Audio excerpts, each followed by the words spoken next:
Zeus thought defeating the Titans was hard, but ruling the cosmos? That nearly destroyed him before he even began. The first prophecy of his reign would force him to swallow his own wife alive. The war is over, the Titans are imprisoned, and Zeus sits on the throne of the universe. But victory has unleashed forces even more dangerous than the old gods. Today, you'll witness Zeus's first major crisis as king, discover why he committed the same horrific act as his father, and learn how this desperate decision gave birth to the most powerful goddess in Greek mythology. The Age of Heroes is about to begin in the most unexpected way. Mount Olympus rose from the earth like a divine citadel, its peak touching the very dome of heaven. Here, Zeus established his new court, surrounded by his siblings and the allies who had won the war. The golden halls echoed with celebration, but the new king of the gods felt the crushing weight of responsibility. Ruling the cosmos was nothing like fighting a war. In battle, you have clear enemies and simple objectives. In leadership, every decision creates new problems. Every solution breeds new conflicts. The mortal world lay in ruins after 10 years of divine warfare. Entire civilizations had collapsed when the laws of nature became unreliable. Mountains had moved, seas had dried up, and the very seasons had forgotten their proper order. Zeus faced his first great challenge, rebuilding reality itself. With Poseidon, he restored the boundaries between sea and land. With Hades, he re-established the proper flow of souls between life and death. With his sisters, he began the delicate work of recreating the natural cycles that mortal life depended on. But the hardest task was learning to delegate power without losing control. The defeated Titans had ruled through elemental authority. They simply were the forces they controlled. Zeus had to learn to manage gods who chose to serve him, which meant politics, diplomacy, and constant negotiation. Just when Zeus began to feel confident in his new role, the Fates appeared in his throne room. These ancient daughters of night had woven destiny's threads since the beginning of time, and their message chilled the thunder god's divine blood. "Your reign will follow the same pattern as those before you," spoke Clotho, "she who spins the thread of life. A child of yours will overthrow you, just as you overthrew your father. And as your father overthrew his father before him," added Lachesis, "she who measures life's length. The pattern is eternal," finished Atropos, "she who cuts the thread, unless you break it as your father tried to break it." Zeus felt the same cold fear that had driven Kronos to madness. The prophecy that had haunted 2 generations of divine kings now threatened him. But unlike his predecessors, Zeus had witnessed firsthand what paranoia and cruelty could do to a ruler and his realm. He dismissed the Fates, but their words echoed in his thoughts during every council meeting, every royal decision, every quiet moment when he looked out over his new domain. Zeus's salvation came in an unexpected form: love. Among the Titans who had remained neutral during the war was Metis, daughter of Oceanus and Tethys. She was the personification of cunning wisdom, the goddess who thought 3 steps ahead of everyone else. Metis had helped Zeus poison his father during the war, proving her loyalty and her incredible intelligence. Now, as Zeus struggled with the complexities of divine rule, he found himself drawn to her counsel and to her beauty. She was unlike any goddess he had ever met, where Hera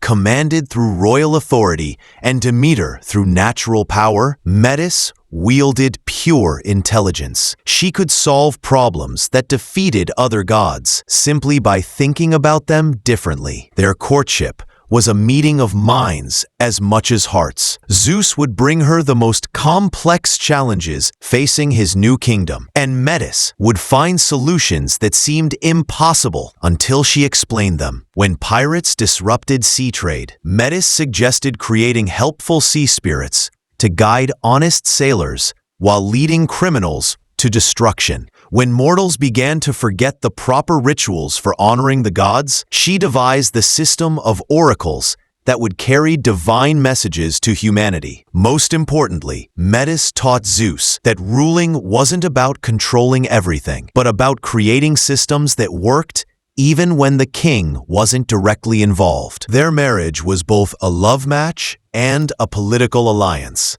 uniting Zeus's raw power with Metis's strategic brilliance.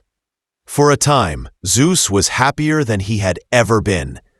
Metis was not just his wife, but his closest advisor, the one person whose intelligence matched his own.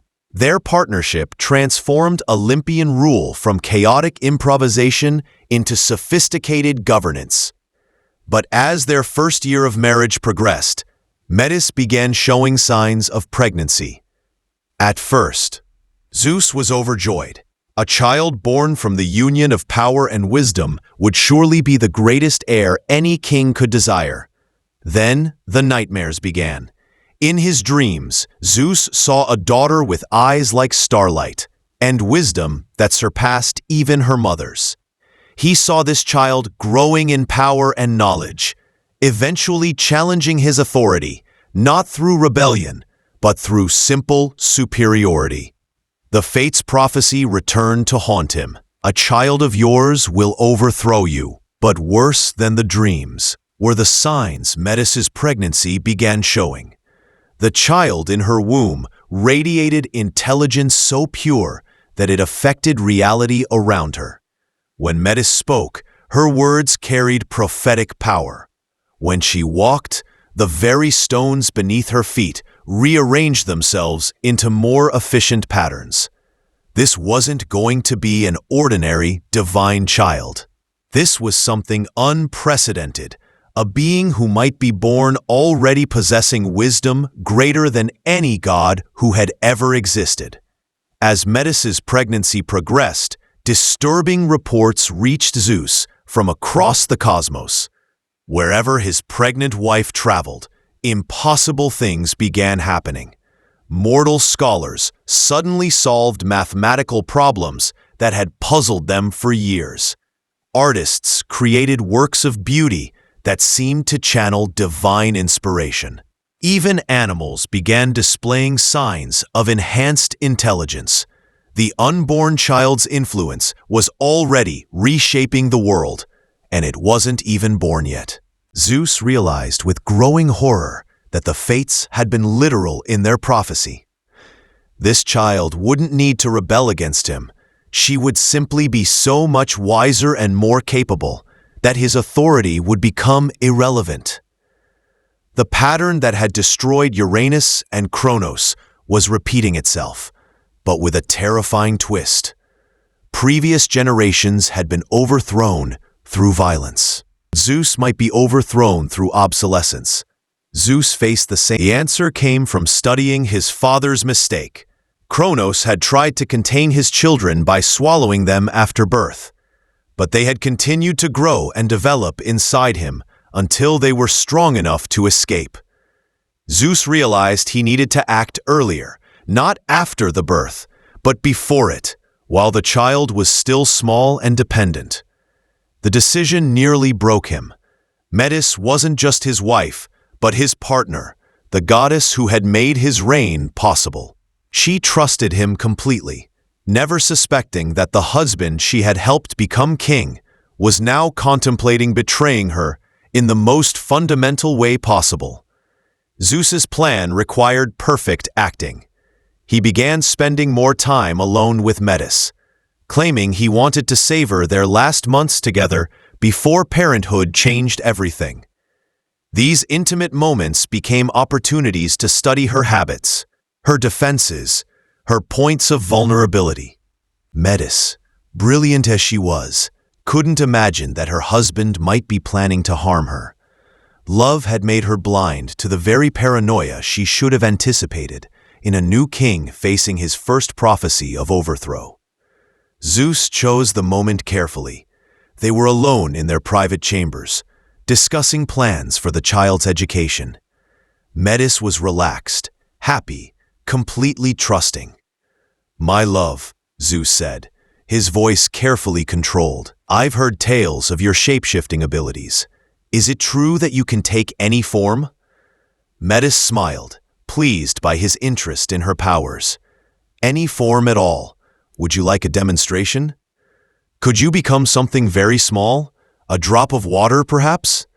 The challenge appealed to Metis's pride in her abilities. Divine shapeshifting was an art form, and becoming something as simple as water required perfect control.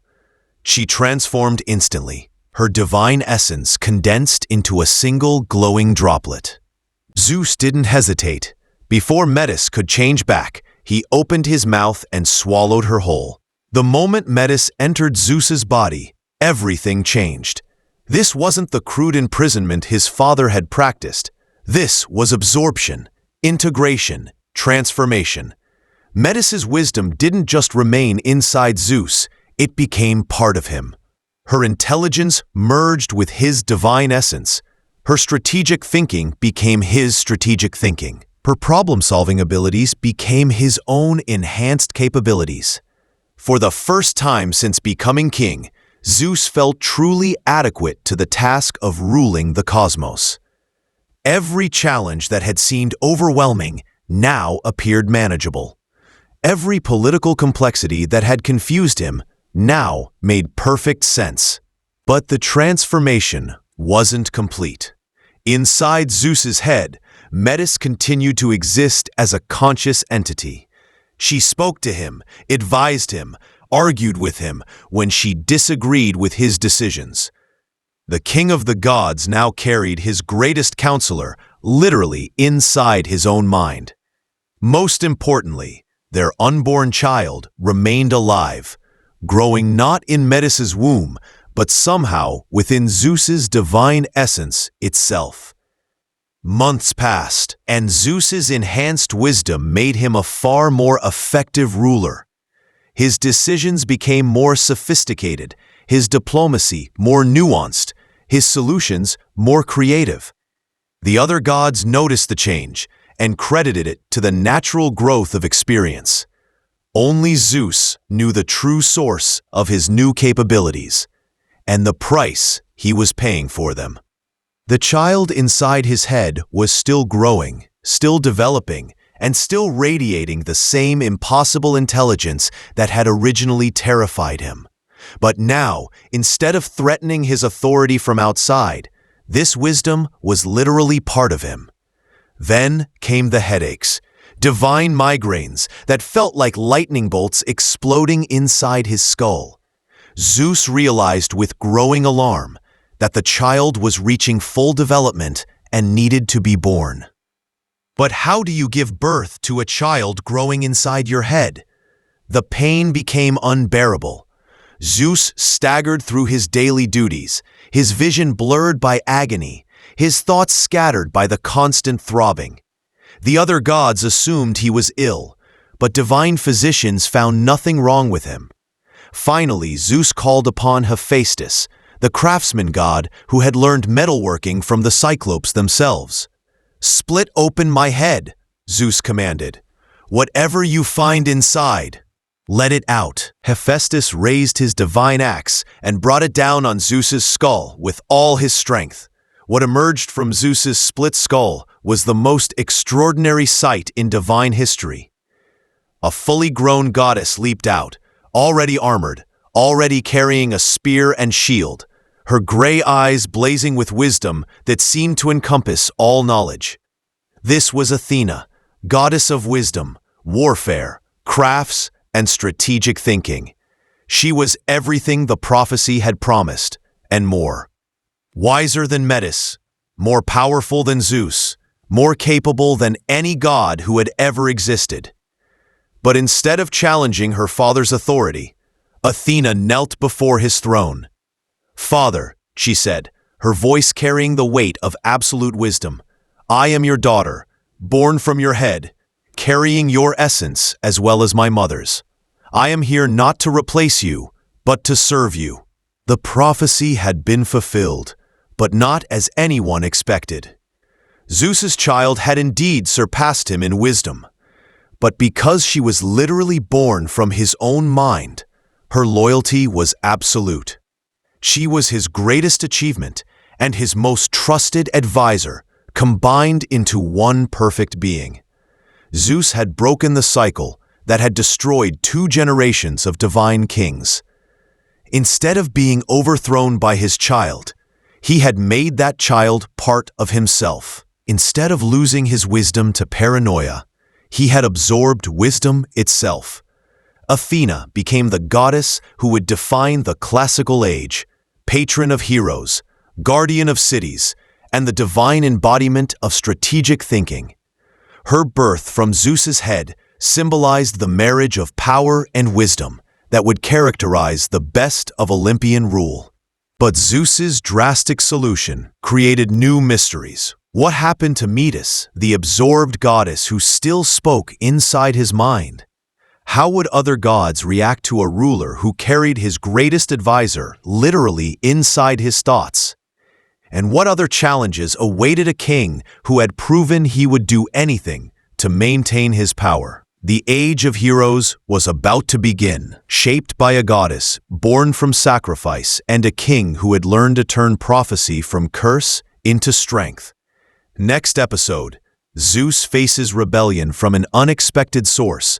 His own wife Hera discovers his countless affairs and decides that if she can't have a faithful husband, she'll have revenge that will echo through eternity.